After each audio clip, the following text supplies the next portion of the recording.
Hey y'all, you already know the intro and you already know who is the head of my life. So it's been like maybe a little bit over a month since like the day before Father's Day. And everybody has gone out of the house. Some months prior to this, I had to remove my daughter from the home, just because of the constant attempts on her life and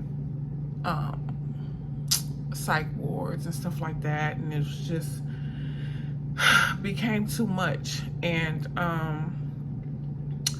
before me taking my son to Louisiana with his dad, I felt like I was getting ready to have like a nervous breakdown, like the hustle and bustle of everything, like only on 3 and 4 hours of sleep a day, school and working overnight 12-hour shifts and carrying the kids on my own and moving from the homeless center and just my daughter, my grandbaby. And it was just, I felt like something was about to happen. I felt like,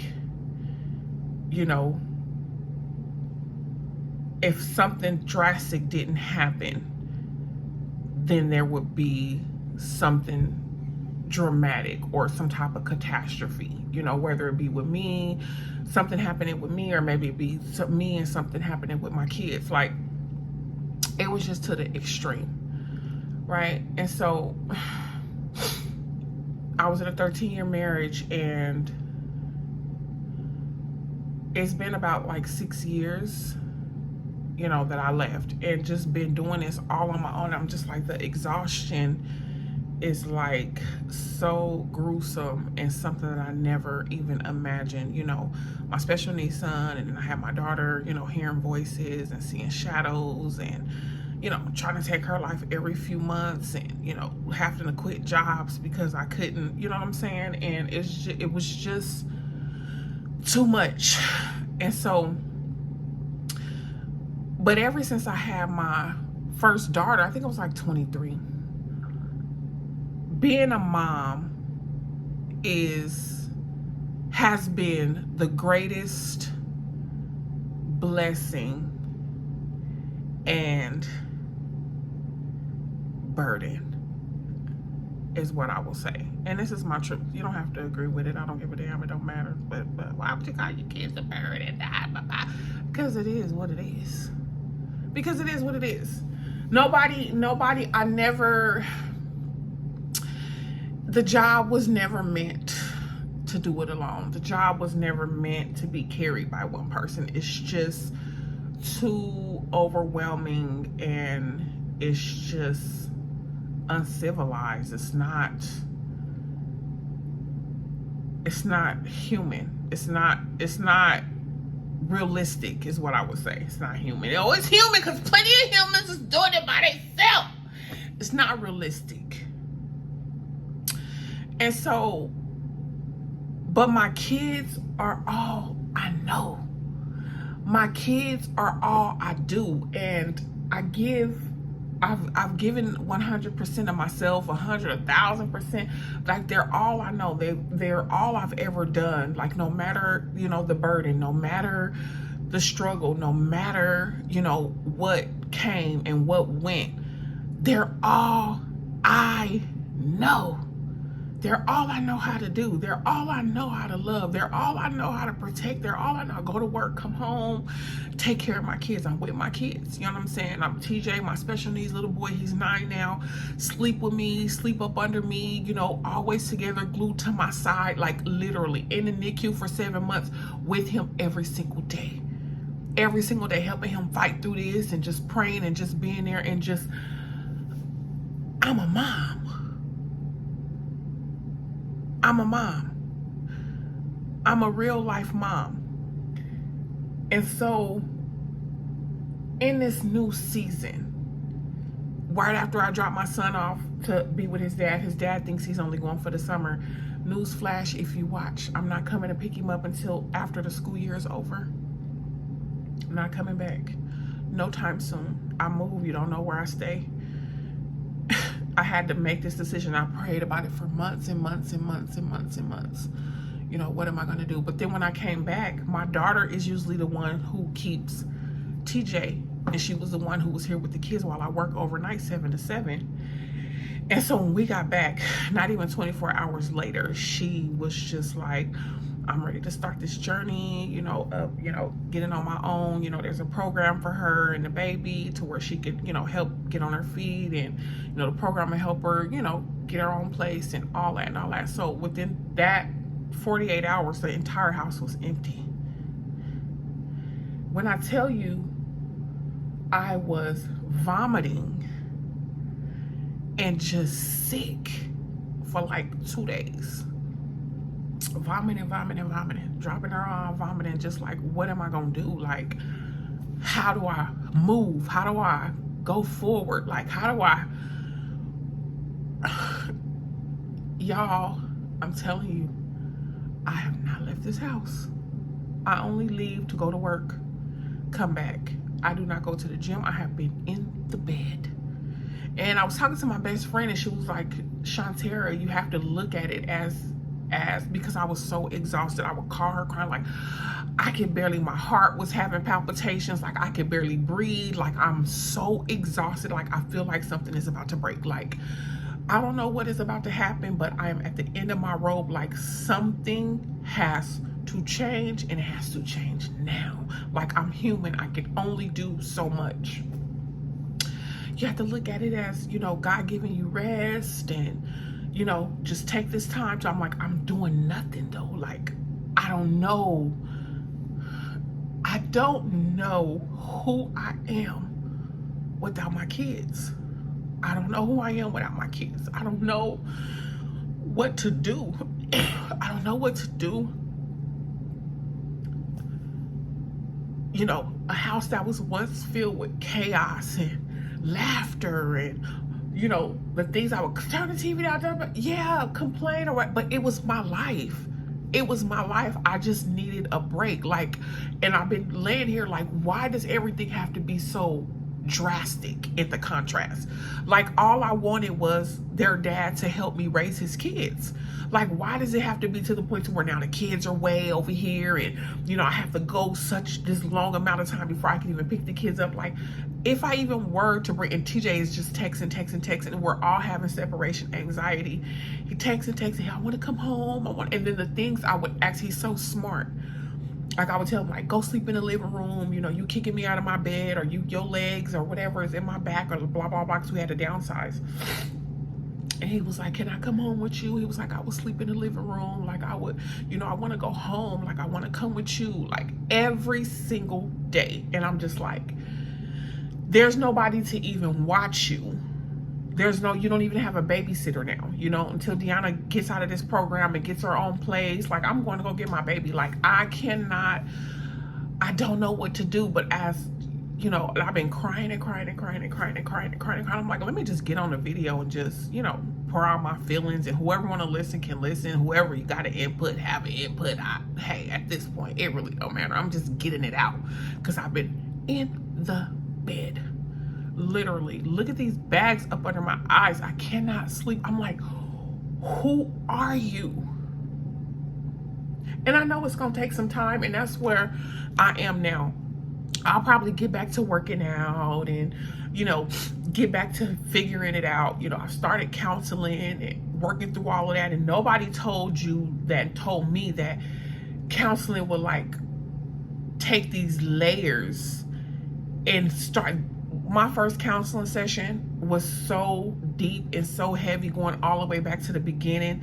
Like, my body felt like complete lead, and I just slept until it was time for me to go to work. Like, it was just so much, so heavy. Like, do I even want to continue to do this? Do I even want to continue to crack open these layers? Do I even want to continue? Like, therapy feels like a burden. Therapy feels like a burden. Nobody said this, which I'm pretty sure is part of the process, but nobody said that too much going on. I got my kids gone, then on top of that, I got therapy. On top of that, I got, plan on working on this project, this big, huge project that me and my best friend are gonna work on, while the kids are gone. And there's some things I have planned, but it's just like, how do I And when do I begin to move forward without my babies? Like, y'all, look at me. I look a I'm supposed to get on this camera, push record. I don't care about no damn makeup. I don't care about having this done. I don't care about the perfections. I don't care about, but what I'm getting out of this is,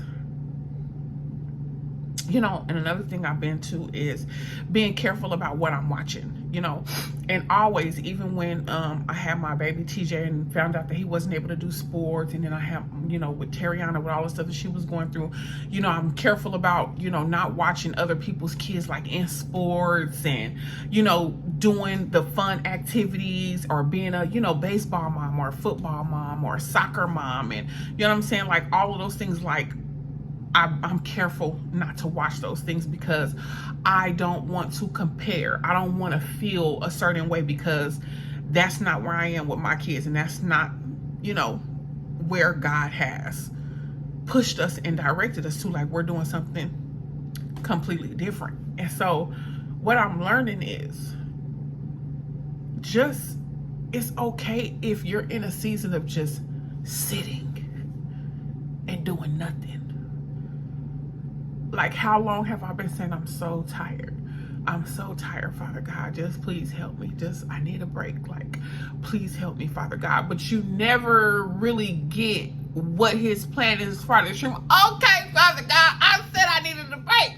Yes, I was asking you, but just help this man, help me take care of these kids. You went a little drastic, didn't you? The house is completely empty. I don't even know what the hell I do. What do I do? What? Get up and go to the gym. I don't have the energy to get up and go to the gym. I don't have the energy to get up and go to the gym. No, I don't want to. I don't want to. I miss my kids so much. Baby, look. I could barely breathe. Seriously, the grandbaby, baby, my entire world is like, and I know that this is temporary. And so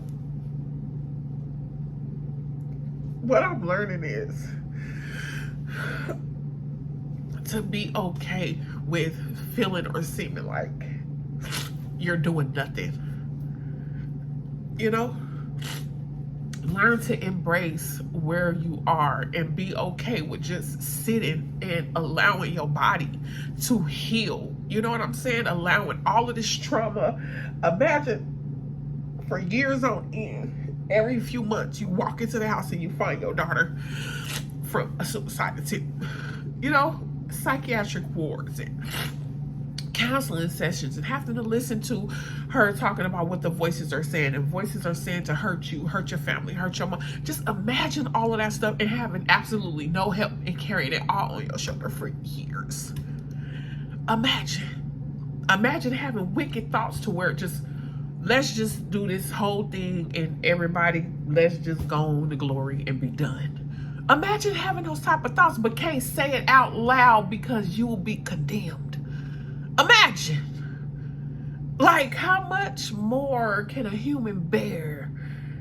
You know what I'm saying? Or just, you know, sit in the reality of the people. Oh, well, you should have picked better. You should have had kids by baby. When I tell you, some people will put on a mask and portray to be the most perfect individual until they get what they want, put that ring on your finger or get you pregnant, baby, and then the mask falls off and you wake up like, what the hell happened? What happened? This ain't what I signed up. This ain't how, why? How did we get here? How did we get here? And when people talk like that, I just pray to God, like, baby, you better be careful, because if something like that ever found you, to where you were literally manipulated and used and abused, and people took your you were gullible and you were naive, and people literally played on that and played on your heart. And I didn't get a phone call. But to wrap this up, what I'm learning is to be okay with where you are And, you know, somebody special the other day, because I was telling this person, like, how I feel like I'm just not doing anything, how I feel like I'm kind of like, you know, back in this place where I thought I was healed from and all of this. And he was saying that sometimes in life it seems like you're like a cannonball. You're being catapulted, you're being pulled backwards to be catapulted forward. And so you in this season of, you know, missing the kids and being stagnant and feeling, because these are all feelings, y'all. And that's one thing I love about me, and knowing I can have all of these feelings, I can have all these emotions. I'm human, but I know. And what I'm learning is, no matter how you feel, Shantara, this is Romans 8:28 working in your favor. This is something that you needed. Yeah, it's on the extreme, because now the house is empty and you don't even have your kids. You sitting here every single day, literally looking freaking stupid. Literally looking stupid, because you don't even know what the hell you're doing. You don't know who you are. You don't know what to do. You don't know nothing. The walls are empty. I haven't even put the pictures up on my wall because I'm scared to come in and just have a mental freaking breakdown looking at my kids on the wall every day. And it is just a mess. This is a time and a season for you to work on yourself. This is a time and a season for you to, you know, even though I canceled my little session for Saturday, look, hold on. You have to be okay with where you are. It's okay that I'm not doing nothing right now. It's okay that, yes, I was in the gym every day, going hard, going ham, and now I'm not. It's fine. It's fine. You will get back to it. Baby, Rome was not built in a day. And that's what they mean. Rome wasn't built in a day, but damn it, it was built.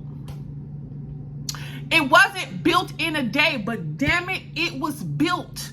That means you're going to have the ups and downs in life. That means you're going to have seasons of you think or feel like you should be further than, the kids been gone for over a month. I should have been back in the gym going ham and blah. Baby, that's not my reality. And it is okay. I'm just trying to figure out who I am without my kids. Who are you?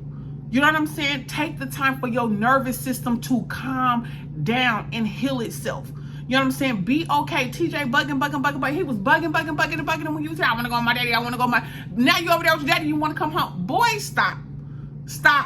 Look. Don't.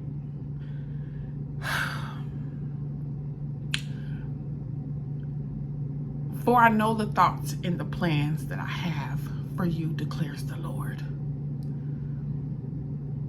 Plans to not hurt you, plans to not harm you, but to prosper you and give you a hope and a future. My ways are not your ways. My thoughts are not your thoughts. My ways are so much higher than yours. All things work together for the good to those who love the Lord and who are the called.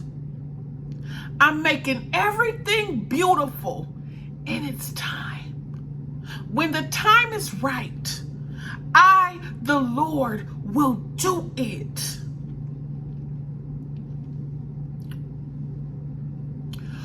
For the spirit of heaviness, I will give you a garment of praise. Laughter will be your portion.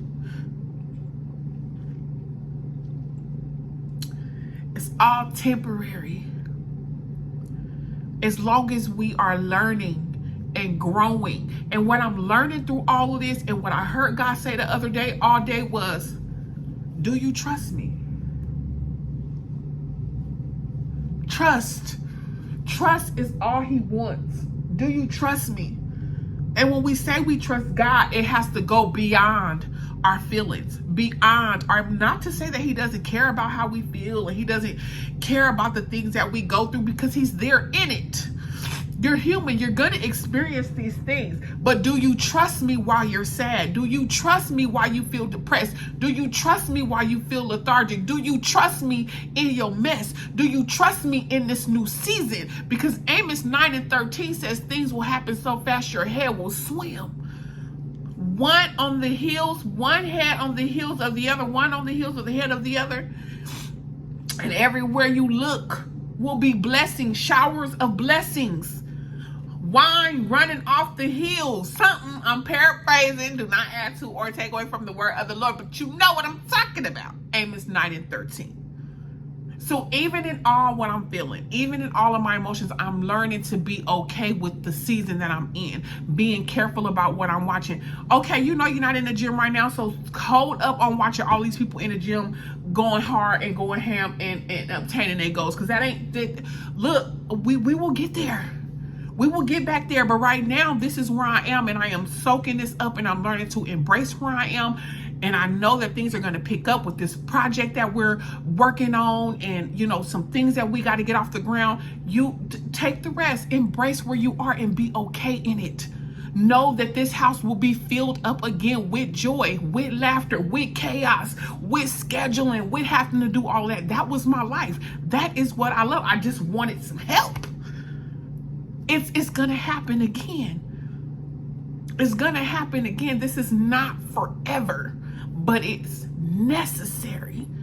And it's okay to sit in your emotions. It's okay to sit in your feelings. It's okay to sit and figure it out. It's okay to sit in it and embrace it, no matter what it looks like, no matter the process, without comparing, without, oh, I feel like I'm 50, 60 years old. I'm not where I need to be. No, we're right where we need to be at the exact time that we're here. God makes no mistakes. And you're never too old and you're never too young. He's still working it out. His hand is still in it. His promises still belong to me. So I don't know where this video went and how it went on.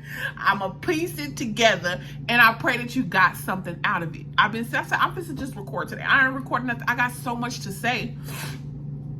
Over the weekend, I plan on getting dressed and getting the videos and stuff out. I do plan on doing that, but for the first time in my life, I have a job with PTO, and I've never had a vacation. I'm taking a 2-week vacation, just being off of work. I've never done that. Maybe that'll be the time where I can get back. I don't know. I'm just taking it day by day, minute by minute, second by second. But I know I'm on the path of healing, and I have been, and I've come so far. And where I am right now, being at home, not doing nothing, soaking in where I'm at, not being okay, it is okay. To God be the glory. This is not the end. And I am encouraging myself. It will not always be like this. The tables are turning. It is a new season, and the last is being put first. Glory be to God. We are still Isaiah 25, but the rest is 25. And until the next time, inspire, be inspired. I love you guys. God bless you.